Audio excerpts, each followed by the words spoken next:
Okay. So here is the intuition. So suppose we observe, so suppose the ground truth is U0, and we observe Y, and now the posterior distribution in this case would be that we should sample U proportional to so sample U proportional to LUY, and we'll just define this as think of this as e to the minus beta HU. Right, so this is so this is the way we typically think of sampling for using Gibbs distribution. So now we can think of the contribution. So for fixed Y, the kind of a contribution of overlap delta to this contribution of overlap.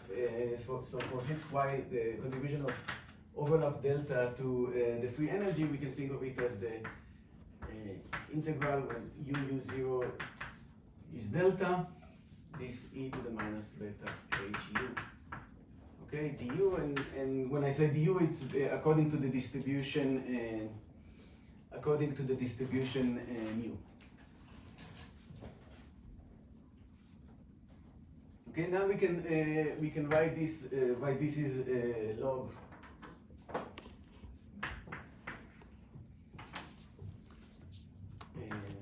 expectation. So we can write it as log expectation over u. One, the product is delta lu of y, right? Because that's how we defined it. And now, if we wanted to average over the disorder, so suppose I define capital F delta to be expectation over all y, Fy delta, then that would be expectation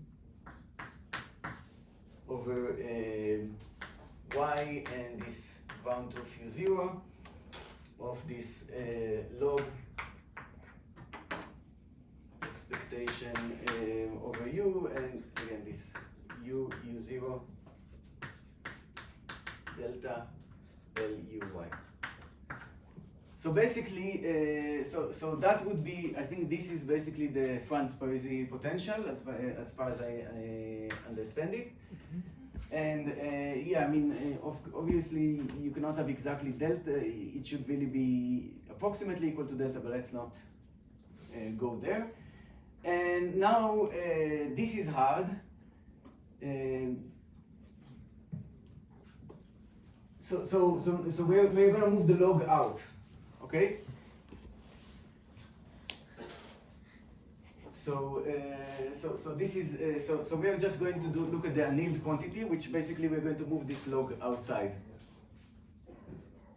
That's okay or not? I mean, apparently it does give the same prediction, so that's a good thing. Not always. What? Not always. Not always. No. But apparently in those regimes, that's their claim that it does give the same predictions. Maybe it does give the same predictions when you don't care about constants, but maybe at delta 0, but in general it shouldn't. yes. So yes. So they claim that the annealed does give the qualitatively similar things, and they have nice plots to try to show that. But that's really. But in any case, this is what they do. Whether we like it or not, they move the log to the outside. But is it because you can use Jensen and show it as an upper bound, and all we need is over here just a bound? I mean, I guess, yeah, if the annealed thing is small, then definitely the other thing is small, so I don't know if that's, but in some sense you do want to pinpoint the right answer. So, but in any case, that's what they do. They take the log outside. And now, once you did that, obviously your life is much nicer, right? So then basically what you can see is that, right, you have, now we can just right, change the order of these expectations. We basically have right, the expectation. We can think of first U0 being sample, right? So first we can think of moving U and U0 being sampled, and then Y, and then we basically just get this exactly the log of this thing. Right, so we get exactly the log. Maybe I'll keep the log in bed to remind us of the shame that of what we have done. So we get exactly expectation of U0, U the event that this is say equal to delta, LU0, the dot product, right? You take the expectation of Y, this is according to the measure with U0, so you get basically the dot product of LU0. And now, if you only care about whether this is bounded or equal, then this thing, log of this is basically like taking this minus 1. So it basically becomes, so it basically kind of corresponds to this function. So that's kind of the motivation. So by the way, everything that I did here, all these calculations are not theorems. I mean, there are calculations, but they're not needed to prove anything. These are just maybe some motivations why it's somehow related to this name, why they have this name in the title. But now let's show. I mean, so far this has been kind of fishy, right?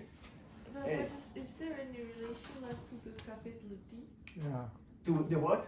The capital D, this Right, so this basically is the capital D is just different parameterization of delta, right? So so this is f of delta, capital D is just different parameterization of delta. So right, so this basically is kind of the contribution of the things with overlap delta. And the way we define D is we measure all the deltas, we sum together the contributions from all the deltas up to those that have, as long as they have probability at least 2 to the minus D. Right, so one way to think about it is that this kind of corresponds, we basically, if we were to look at this annealed thing and what we were to do is to take all the deltas up to this delta D, and we'll sum all the contributions, all the annealed contributions up to that point. And maybe again, because we restrict to more likely events, maybe that also is a reason why the annealed and the quenched are actually not that far there. I'm not sure. But anyway, let me try to show you.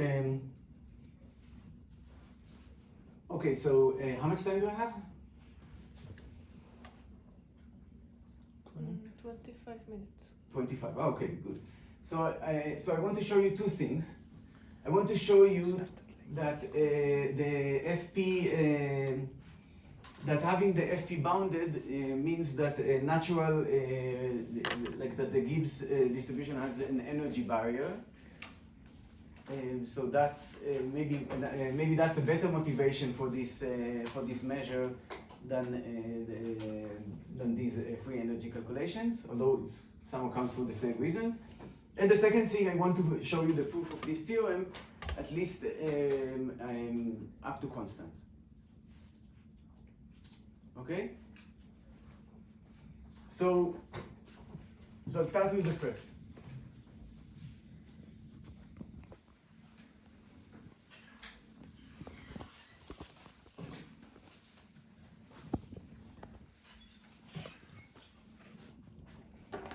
Okay, so we have, so I mean, regardless of whether it's motivated or not, we agree that we have a definition here.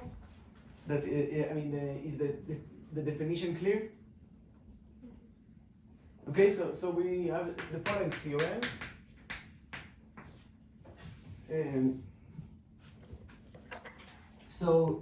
Define.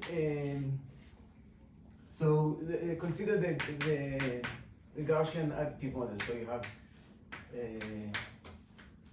y is comes from lambda u0 plus z, and consider the probability, the posterior Gibbs distribution, which give for some u would be, like we computed before, would be proportional to x of beta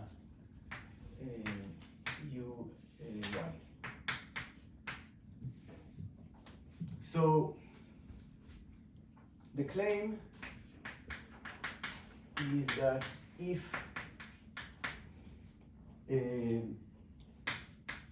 fp of, I don't know, this is probably like losing something, but just to fp of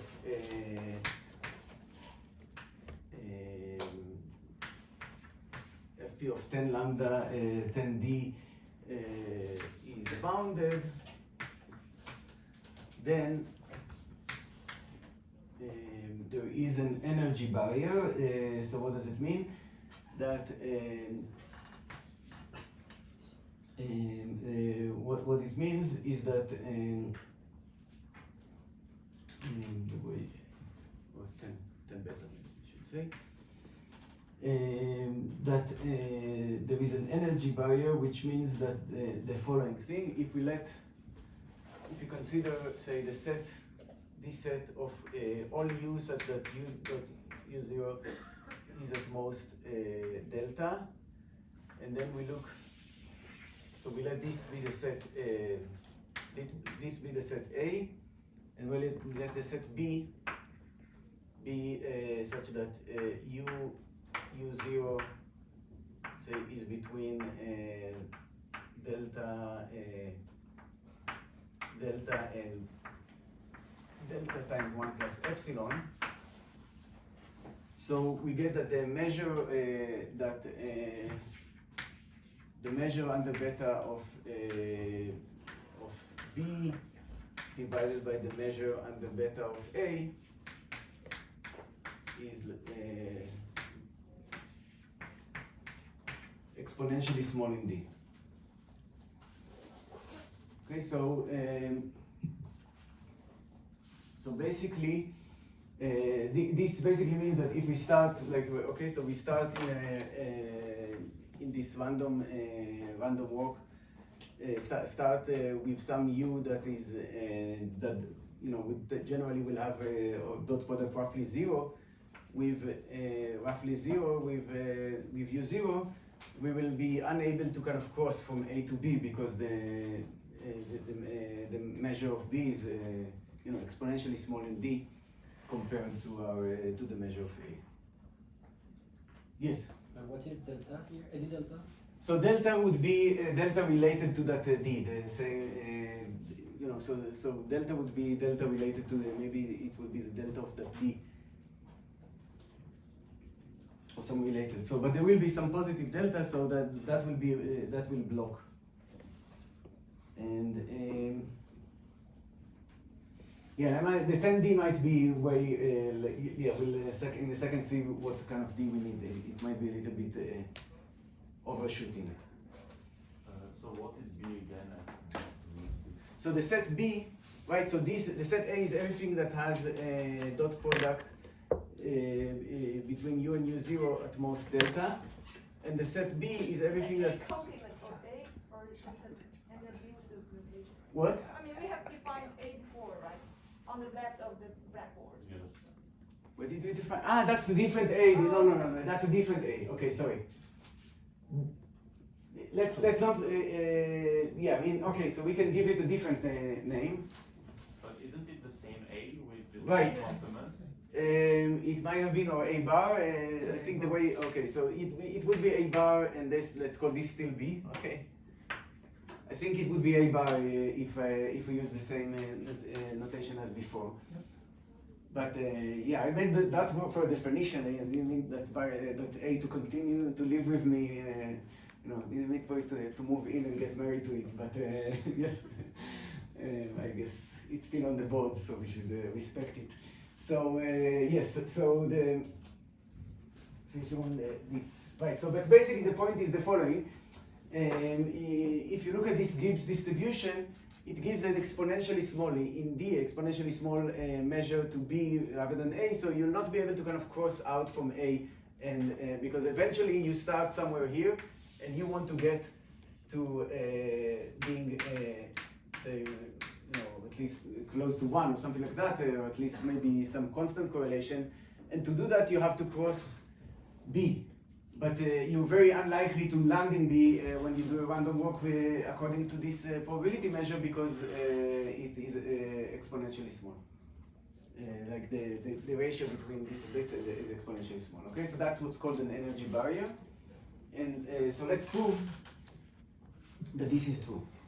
So we cannot cross it because the probability is very small, right? That's what you Yes, said. yes. And did we define the random walk in a way, or we just assume that We define, any kind of random walk that kind of will have these kind of marginals will be, so that will kind of block a lot of MCMC type algorithms that attempt to sample from this probability distribution, because in this probability, so you're basically starting from somewhere here, and then you're picking a neighbor with probability correlated to this, to the ratio of your probabilities between according to this measure, and if under this measure you're far more likely to land in A, you just or A bar, you're just not going to exit here.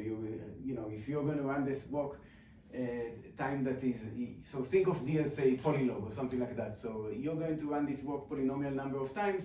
The probability that you're going to move from A with a high probability, you're going to get stuck here and never leave to this set. So let's let's prove this theorem, okay? Last question. We never Yes. made the association delta close to 0, right?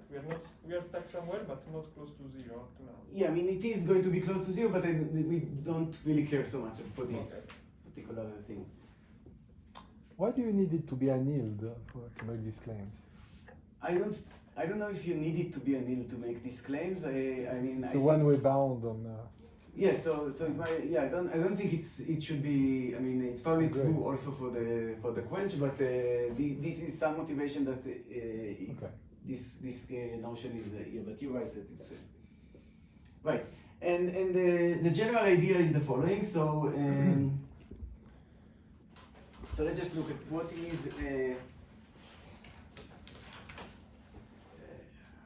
Where that's a question is.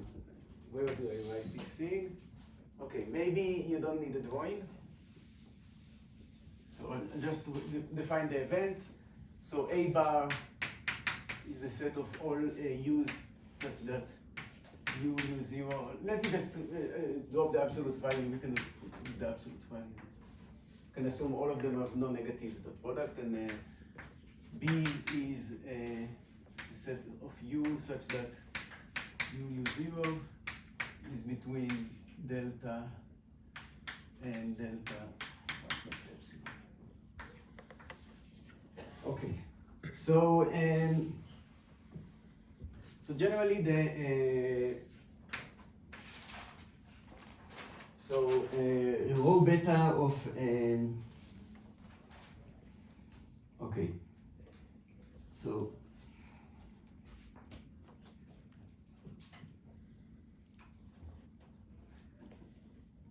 maybe we'll start with the following thing. So the first observation is actually we don't need 10D, we'll need something even more smaller, 2 plus log D plus log 2.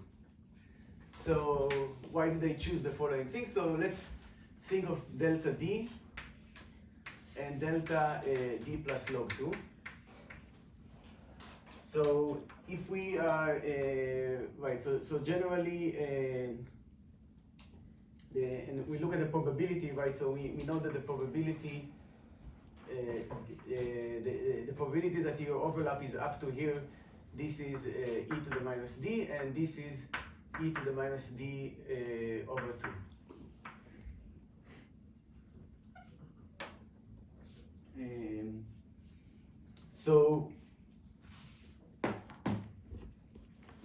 So what does it mean? So it means that if we look at the so if we look deep, I get this right, yes. So if we consider the so we know that with probability at least, like, so with probability at least e to the minus d over 2, the overlap is in this interval, right? Or is in this interval. So in particular, what we know is that if we look at fp of d plus log 2, then this is going to be at least, we know that we probability at least e to the minus d over 2 we probability at least e to the minus d over 2, we are going to have the probability at least e to the minus d over 2, the overlap is going to be at least delta d. Okay, let's just call this delta.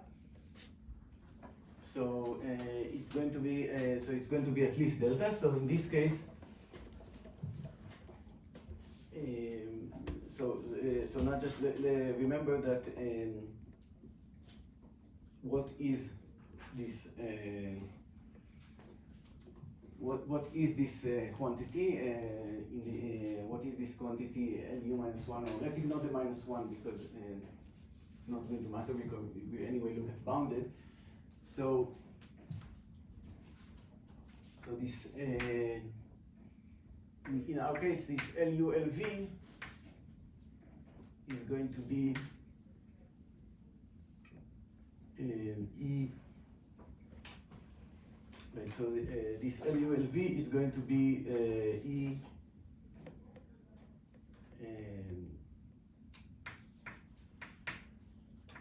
100 lambda. 100 lambda squared UV.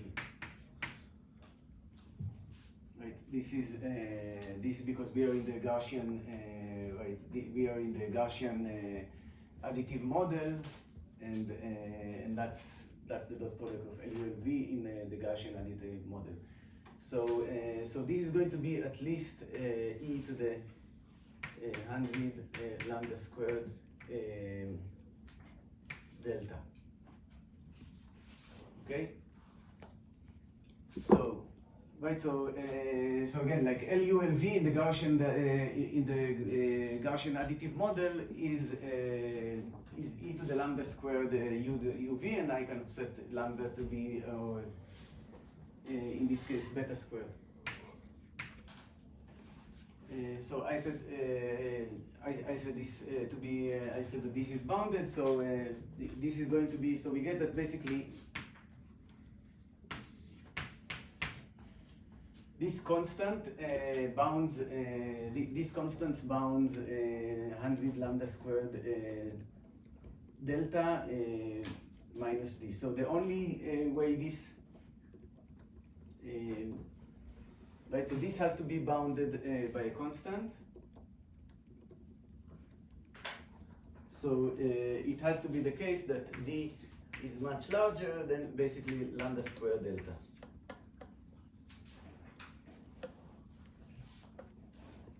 Okay? And now we just look at the ratio.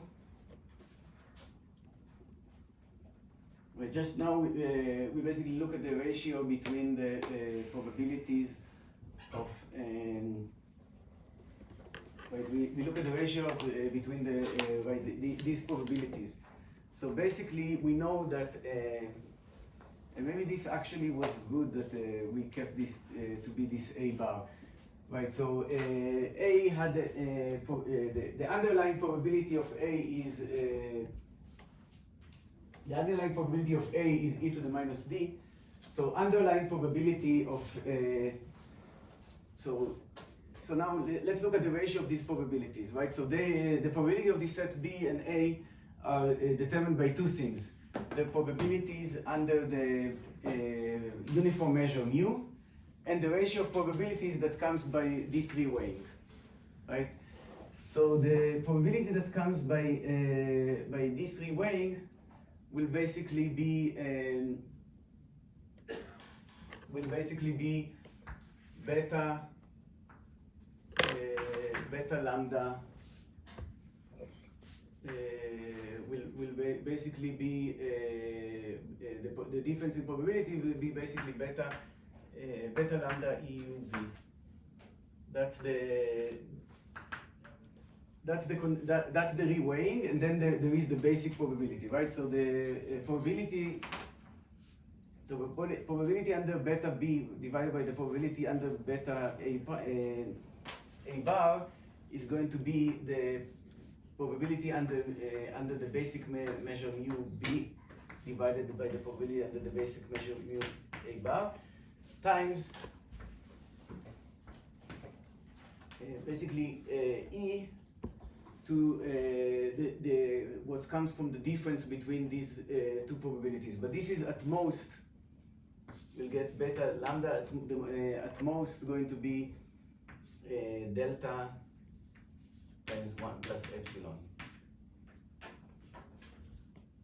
Right, so the contribution B, the only reason that B gets higher probability is because it has larger dot product, but it doesn't have larger dot product than things from A by that much, because it's at most delta times 1 plus epsilon, let's say at most 2 delta.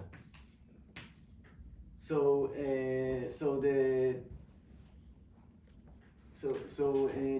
the boost that B gets is e to the 2 beta lambda delta. But the underlying difference in probabilities was at least 2 to the minus, at least e to the minus d, because the probability of A itself, like the right. So if we just remember what this event corresponded to, so we look at the overlap, right? So this is all the way up to delta, this is up to delta times 1 plus epsilon, and this is the remainder. And everything here, in particular, including this, only has probability e to the minus d. Right, so this ratio is basically e to the minus d, and this boost that B gets is e to the 2 beta lambda delta. So, but now we look at D, right? So this ratio is going to be e to the 2 beta lambda delta minus D. But if beta is O of right, if beta is not is related to lambda, like we are in the kind of Bayesian setting, so we are so beta should be some constant times lambda, then D, because this D is much larger than this, then basically this will be less than, say, e to the minus D over 2.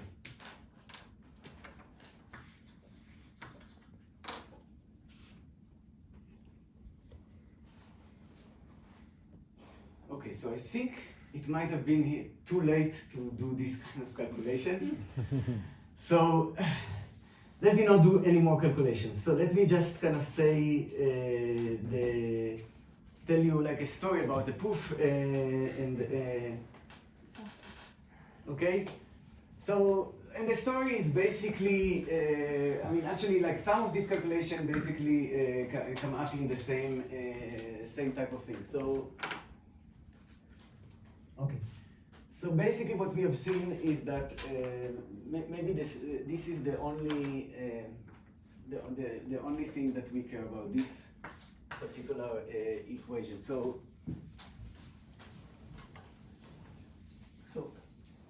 generally,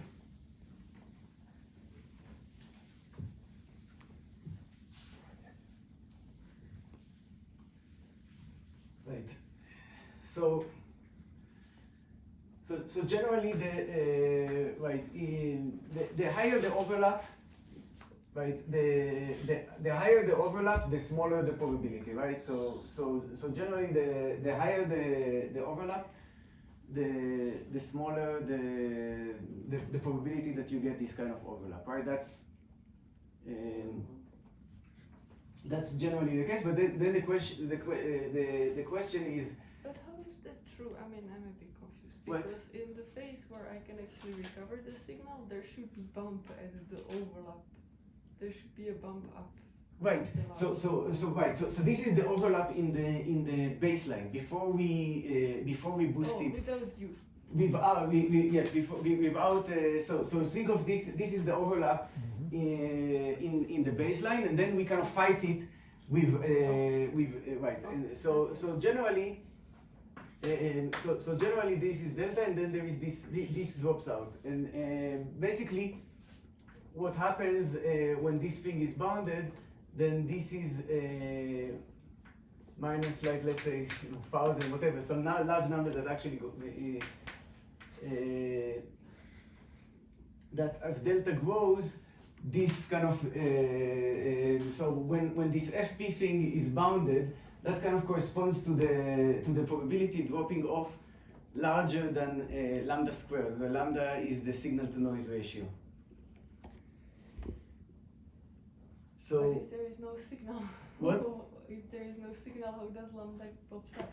no, so this is in the baseline probability, right? So basically you just define the random variable s, which Okay. is u v for u and v just drawn uniformly from u. And now you look at the decay of S, right?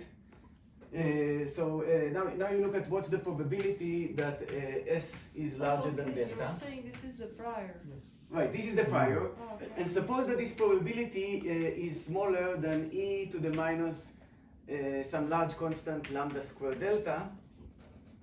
Okay, it was not clear what you were plotting. Yes, sorry, yes. So this is in the prior. So if this decays rapidly, if the overlap decays rapidly and decays faster than this lambda squared delta, then basically that will kind of correspond to hardness in both the low degree and in the FP setting. In some sense, the decay is in some sense too fast for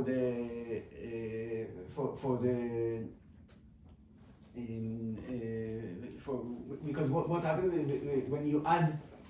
What happens is when you move from the prior to the posterior, you're going to add a factor of e to the lambda squared delta.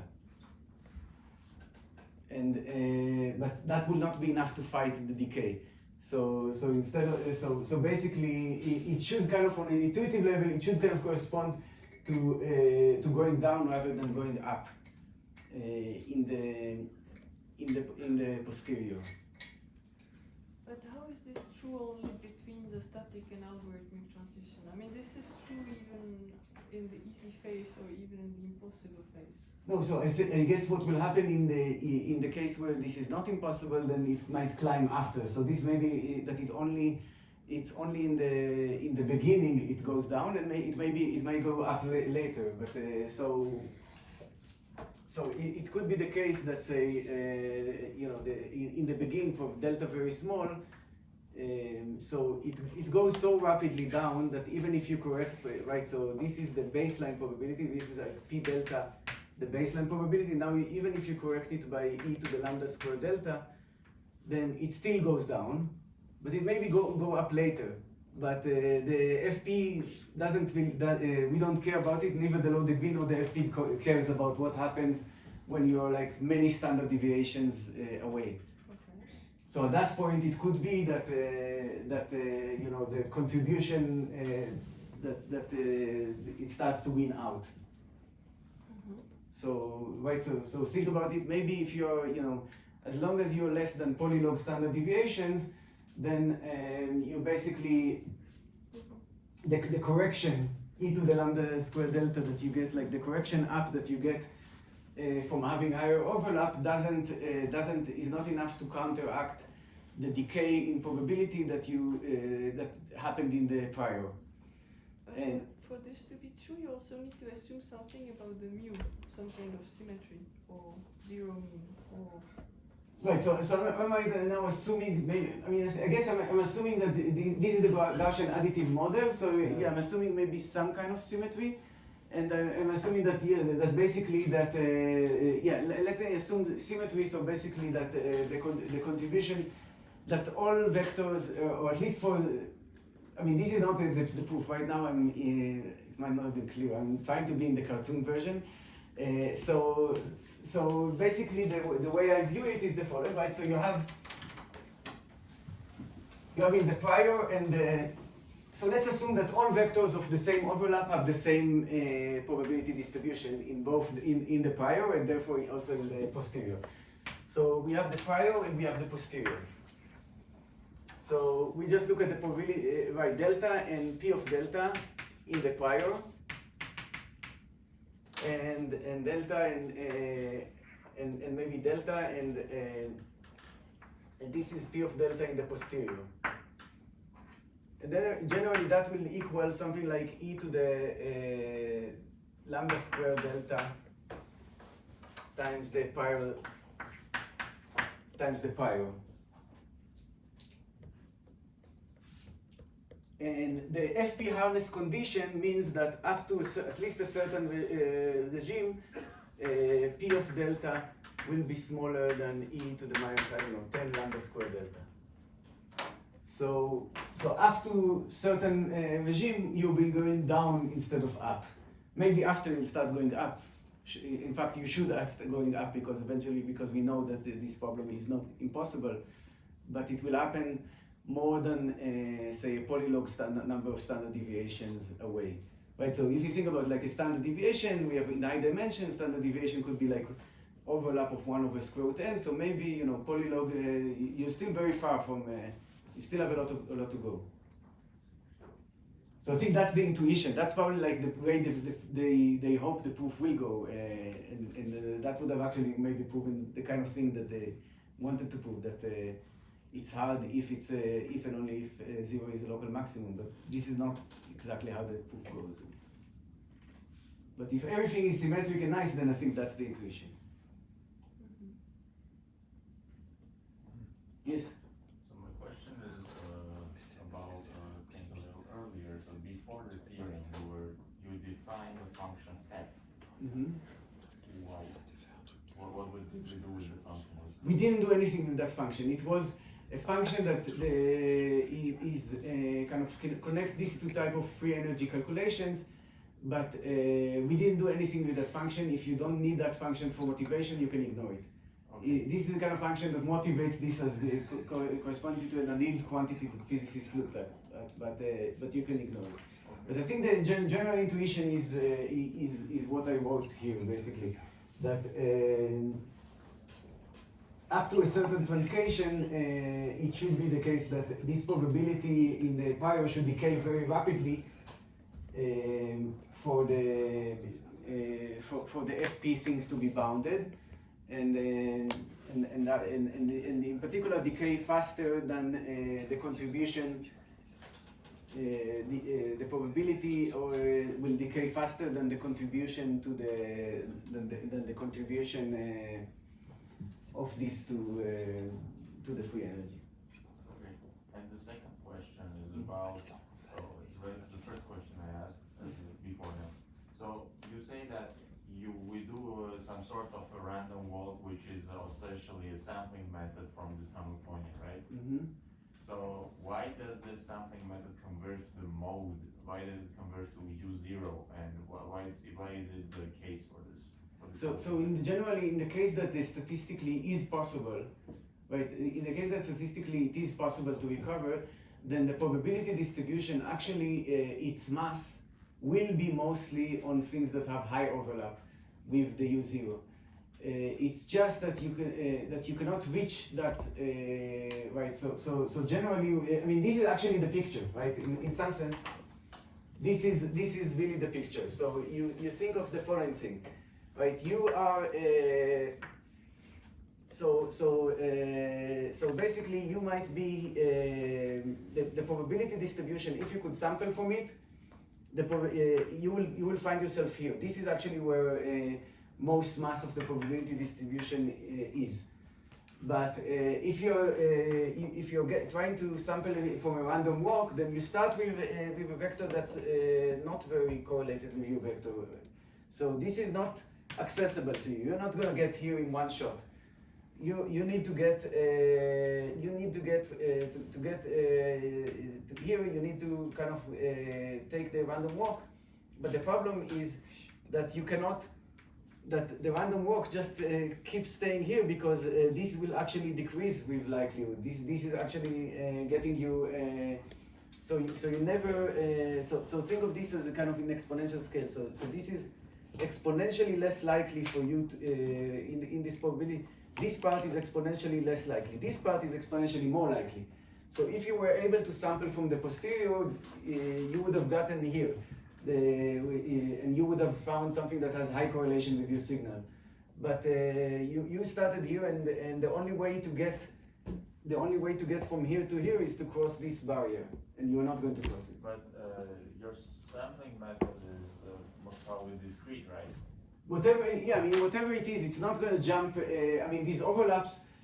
Epsilon, one way to think about this is high-dimensional vector. When I say epsilon delta, that's kind of like that's a significant chunk of coordinates. So it's not if you're at each time kind of you're modifying yourself by at most some epsilon norm, then you're never going to get generally. But if you you add some kind of a noise into this random walk so that it just jumps with some fixed step in the random direction, won't it overcome this barrier?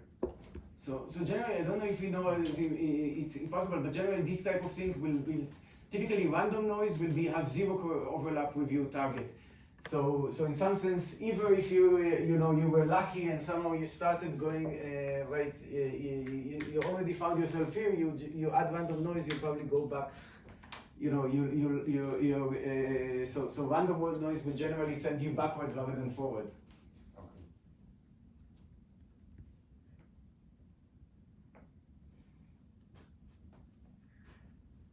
So Okay. okay.